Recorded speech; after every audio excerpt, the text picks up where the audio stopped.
అందరికీ నమస్కారం. బాగున్నారా? నేను చైతన్య. వెల్కమ్ టు అందమైన కుటుంబం. ఈరోజు నేను రెస్టారెంట్ స్టైల్లో చికెన్ కర్రీ చేయబోతున్నాను. ఎలా చేశానో చూద్దాం. ముందుగా స్టవ్ వెలిగించుకొని కళాయి పెట్టుకున్నాను. కళాయి వేడెక్కాక 2 స్పూన్ల ఆయిల్ వేసుకున్నాను. ఆయిల్ వేడెక్కాక ముందుగా సిద్ధం చేసుకున్న కొత్తిమీర పుదీనా పేస్ట్ని వేసుకున్నాను.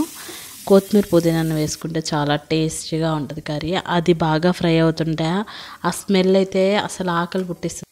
కొత్తిమీర పుదీనా ఫ్రై అయిందని ఎలా తెలుస్తుంది అంటే దాంట్లో నుంచి వాటర్ పైకి వచ్చి కొంచెం దగ్గరగా అవుద్ది, ఆయిల్ కూడా పైకి వస్తుంది.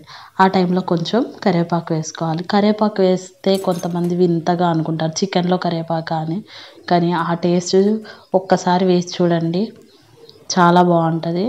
ఒక పక్క నేను చికెన్ ఫ్రై చేస్తూ ఇటు చికెన్ కర్రీ రెస్టారెంట్ స్టైల్లో చికెన్ కర్రీ చేస్తున్నాను. మనకి ఆయిల్లో కొత్తిమీర పుదీనా కరివేపాకు బాగా ఫ్రై అయిందండి. ఆ తర్వాత నేను చికెన్ని ముందుగా శుభ్రంగా కడిగి ఉప్పు, కారం, పసుపు, గరం మసాలా, అల్లం వెల్లుల్లి పేస్ట్ కలిపి 1 అవర్ పక్కన పెట్టుకున్నాను. ఆ చికెన్ని మన కొత్తిమీర ఫ్రై అయిన దాంట్లో వేసి ఆ కొత్తిమీర పట్టేదాకా బాగా ఫ్రై చేసుకోవాలి. ముక్కకు అనేది ఆ కొత్తిమీర పుదీనా ఫ్లేవర్ ఉంది కదా, అది పట్టాలి బాగా. మధ్య మధ్యలో మూత తీస్తూ కలుపుతూ ఫ్రై చేసుకోవాలి. చికెన్ చూడడానికి ఇలా అవ్వాలని బాగా ఫ్రై అయిపోయింది. ఆ తర్వాత జీడిపప్పును 1 అవర్ ముందు నానబెట్టుకున్నాను. జీడిపప్పు పేస్ట్, అది జీడిపప్పును నానబెట్టుకొని మిక్సీ పట్టుకొని వేసుకున్నాను.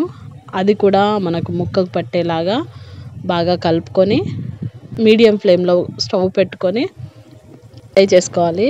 ఇలా ఫ్రై అయిన తర్వాత తగినన్ని వాటర్ వేసుకోవాలి. ఎక్కువ వాటర్ వేసుకుంటే జారుగా అవుద్ది, టేస్ట్ అస్సలు బాగోదు. ఒక గ్లాసుడు వాటర్ వేసాను నేను వేసిన వాటరు బాగా ఉడకాలి. ఆ చికెన్ కూడా ఉడికిపోవాలి దాంట్లో, అప్పుడు బాగుంటుందండి గ్రేవీ, అసలు సూపర్గా ఉంటుంది.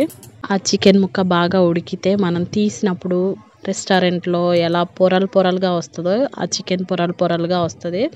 చూడండి, మరుగుతున్నప్పుడు తగినంత సాల్ట్, నేను సాల్ట్ ఆల్రెడీ చికెన్లో వేసి కలిపి పెట్టుకున్నాను కాబట్టి కొంచెమే సాల్ట్ వేసుకున్నాను. ఆ తర్వాత గరం మసాలా ఎక్కువనే పడుతుంది, ఒక 2 స్పూన్లు వేసుకున్నాను. ఆ తర్వాత కొత్తిమీర వేసుకున్నాను. కొత్తిమీర కూడా వేసుకొని బాగా కలుపుకోవాలి. రెస్టారెంట్ స్టైల్లో టేస్ట్తో పాటు స్మెల్ కూడా రావాలి అనుకుంటే కసూరి మేతి ఉంటుంది, ఆ కసూరి మేతి వేసుకోవాలి.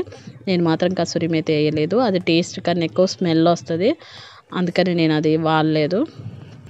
ఇలా మూత పెట్టి ఉడికించుకొని తీసుకోగానే అంతేనండి. చూడండి, ఆయిల్ అంతా పైకి వచ్చి అసలు గ్రేవీ ఎంత బాగుంది. ఇది చపాతీలోకి కానీ, రైస్లోకి కానీ, సంకటిలోకి కానీ చాలా బాగుంటుంది.